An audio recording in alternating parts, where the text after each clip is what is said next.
Doctor Amol कोल्हेंशी चर्चा करून निर्णय घेतला. आंबेगाव म्हणजे त्यांच्याशी बोलणार, अतुलशी बोलणार, पांढरीशी बोलणार, मोबाईल डॉक्टर अमोल कोल्हेंशी.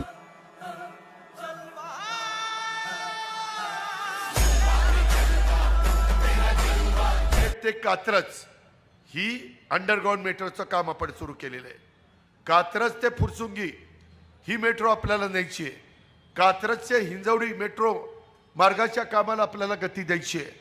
कात्रज चौक ते भिलारवाडी दरम्यान रस्त्याचं रुंदीकरण आपल्याला करायचं आहे. कात्रज चौकातील ही कोंडी कायमस्वरूपी सोडवण्याच्या करता कात्रज कोंढवा रस्ता रुंदीकरण करायचं आहे. मी आता पालकमंत्री आहे. मी विरोधी पक्ष नेता असताना आता पालकमंत्री असताना देखील माझं सर्वात जास्त लक्ष कात्रज कोंढवा रस्त्याकडे आहे, कामावर आहे. मी स्वतः भल्या पाटे येऊन भेट देऊन कामाची पाहणी केलेली आहे. सातत्याने आढावा घेतोय.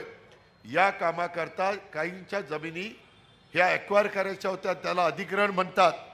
आवश्यक निधी राज्य सरकारकडनं सातत्याने आम्ही दिलेला आहे.